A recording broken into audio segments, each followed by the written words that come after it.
Robin. You're listening to Opie and Anthony. Opie and Anthony. On the virus. Sirius-XM. Yeah, here he is, Mr. Larry King. Look at the look on his face.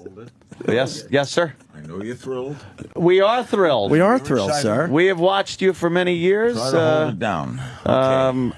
And we are, in fact, on the air. A lot of people walk in and go, are we on the air? Yeah. Sirius Radio. I listen to Sirius. I know it's okay. By the way, is this air conditioning designed to kill people? Is that it? It is quite a draft, right? Yeah. You want to move over one? I would like to move over. Move over there. Jim Norton seat. It's either get cold or get some kind of a communicable disease from Jimmy Norton. The great Larry King. I had that grill moved because it would blow on me and, what a draft. It's crazy. I can't take Hey, Larry, you started in radio, right? Sure. How do we get out of this radio thing? Yeah, how did you get out of it? Well, Because that's what we... First, I'll tell you about it. I started in 1957. Neither of you were born. No. Right? Okay. No, close. And I always wanted to be in radio, and I thought I'd be, honest to the truth, I thought I'd be either a sportscaster or a comedian. This is why I'm doing this comedy tour. Yes. Because I've always told funny stories, always appeared at conventions and the like. But I loved radio as a kid. I used to listen to radio. And I was 5 years old saying I wanted to be in radio. Wow. I'd listen to The Shadow. The Shadow knows. Who knows what evil Lurks in the hearts of men. The Shadow knows. The Shadow knows. Yeah. And I would listen to that, and then I'd go into the bathroom, and I'd imitate it. Really? I'd do the same thing. Oh. The Shadow knows. What a high that was. Or a tale well calculated to keep you in suspense. Yeah. Oh, I went nuts. What Lights Out? There was a show called Lights Out. Arch Oboler did it. It was on Sunday night. And the announcer would say, turn down your blinds. Lock your doors. Crawl under your couch. And turn your lights Sounds very complicated. Oh, well, it freaked me out I because bet. you could imagine anything you want listening to that. Right. So I always wanted to do it, and then one day I did a bunch of odd jobs. I worked for United Parcel Service. I worked at a building right near here for a factoring company. I just got out of high school. My father had died. I had to help my mother. But I always wanted radio, and I ran into this guy named James Sermons, who worked for CBS. Right. And I said, where could I break into radio? I was 22. And he said, go down and try Miami, because it's a lot of stations, no union. So there's either guys on the way up or the way out. And you had no experience at None all at all. except I for went just down, practicing in the bathroom. Knocked on doors, and this guy at a small radio station said, I like you. We got a big turnover here. If you hang around, learn a little of the business. First opening you got. What was radio like back then when you started, though? Well, it was a lot of stations. FM was nothing. Of course. Yeah, FM was. In fact, our station, our big station that I joined, gave away its FM station. They gave it as a gift to the University of Miami. Right. I think that station is number 2 in the market now. Oh, no kidding. Oh, there were a lot of stations. It's a And, good of course, giveaway. the Spanish influx started a couple of years later. And a lot of Spanish stations. And it was fun because you picked your own music. Mm-hmm. At least on the station I was on, we played Sinatra and Ella Fitzgerald. And you got to pick the songs. Oh, yeah, you picked your own songs. But I did everything. I did news, sports, jumped there. I did everything in the world. But my first day on the air, now this is a life's dream come true, right? I'm going to be on radio. Monday morning, 9 o'clock, May 1st, 1957. And I'm nervous as hell. And the general manager calls me in, and he says, this is your big day, kid. You're starting in radio. I said, yeah, I'm nervous. What name are you going to use? I'm stunned. And my name was Larry Zeiger, Zeiger's no good. It's too ethnic, and people won't know how to spell it. You need another name. I need another name. I'm 10 minutes, got to go on the air. And he had the Miami Herald open, and there was an ad for King's Wholesale Liquors. And he says, how about Larry King? That's how I that... never He knew says, that. sounds fine to me. Whoops. Now I'm in the studio. I got my record cued, Les Elgart, swinging down the lane. Dun, dun, dun, dun, dun, dun. I'm going to fade it and talk over it. And I fade it and turn the mic on, and nothing comes out. And I bring the music up, and I bring it down, I bring it up, I bring it down, I bring it down, and I'm scared to death. And I'm looking at the clock, and like 2 minutes has gone by. And I said to myself, my whole career's ruined. I'm scared to death. And apparently I just don't have the moxie to do this. And the general manager, Marshall Simmons, I really loved him. He kicked open the door to the control room. And he said, "This is a communications business. God damn it, communicate." He shut the door. All I did was turn on the mic. And I did something then, 1957, that I would do today. I was honest with the audience. So I said, "Good morning, my name is Larry King," and that's the first time I've ever said that. This is my first day on the radio. I wanted it all my life, scared to death, been playing the music, don't know what to say. General manager just kicked the door open. He said to communicate. I better communicate. I was never nervous again. Radio 2 years later got into television. Always did both. Never had a nervous moment again in broadcast because I learned that morning. Yeah, wow. That it ain't brain surgery. Sure. Okay, so what is going to happen is going to happen. But if you're honest, in retrospect, I realize if you're honest with the audience, you cannot go wrong. Have you? So Have if I you? miscued records that morning, or broke at the wrong time, or said the wrong thing, the audience has got to be saying, "It's his first day."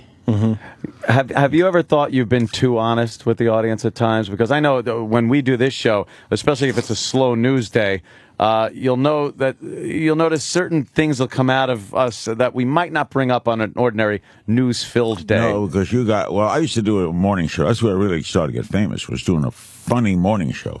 And I did all sorts of wacky things. But no, I was raised in a different era of broadcasting. I don't necessarily mean outrageous stuff. I mean just really letting people in on your personal life, growing up, things like that. No, because when I started interviewing people, it was never about me. It was always about them. Okay, right. I never used the word "I" when I interviewed people. I thought my opinions were irrelevant.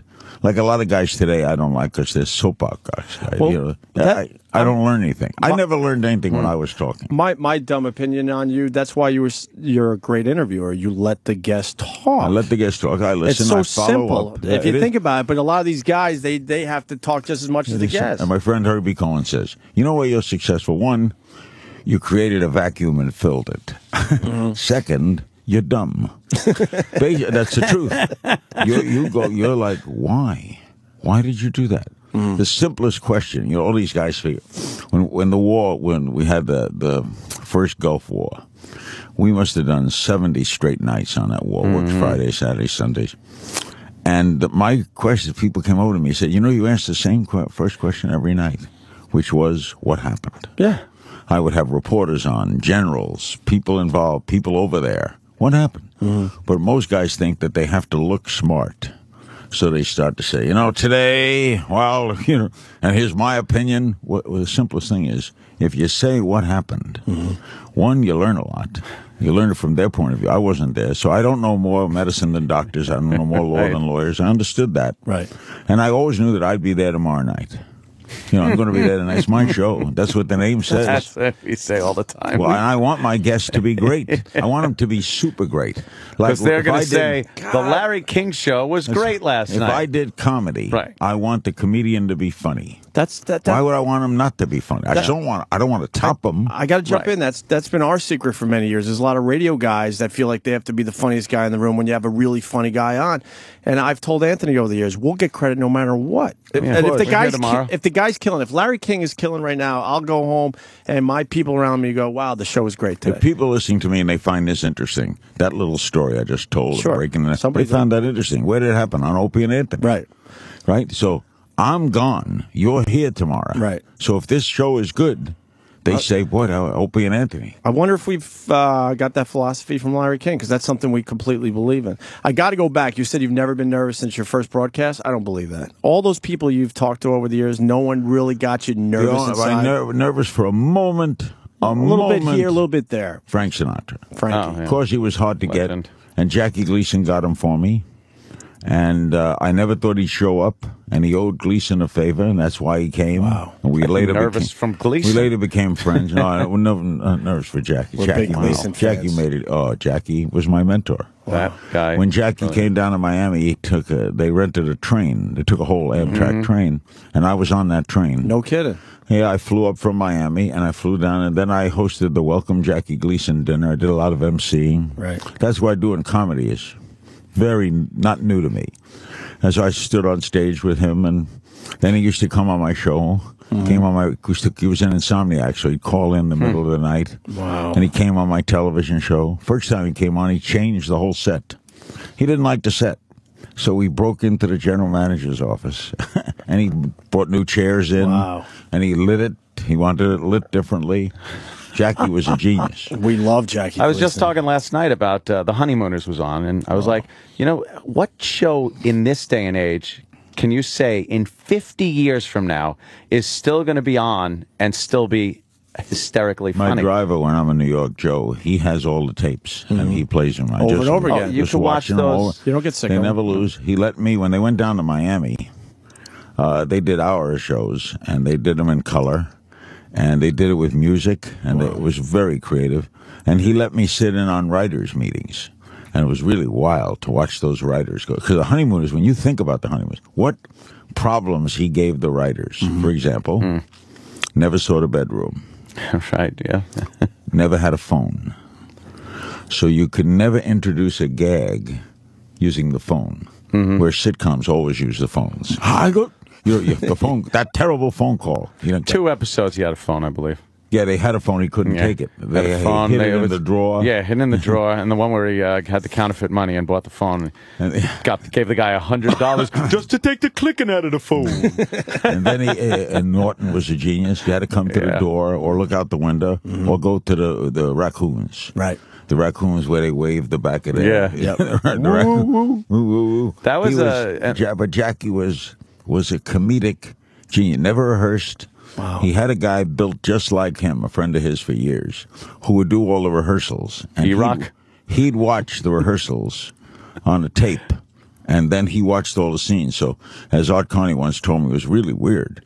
When you did something with Jackie, like when you came through the door on a Honeymooner show, the first time you saw Jackie, that was the first time. When you were taping it. Another guy had rehearsed it. So Jackie knew all the moves. He knew what moves worked and didn't work. So he didn't need you to rehearse with you. He worked off of you. And he understood regular people, poor people. He turned down a script. I went to a script meeting once. They came up with a funny idea. In the 40s and 30s, in the Depression years, they would have rent parties in Brooklyn. A rent party was if you couldn't make your rent. You threw a party for your friends. You had a little dish by the door. The friends threw money in when they came in. And you would serve the Coca-Cola and pretzels. They could bring beer, and that's the party.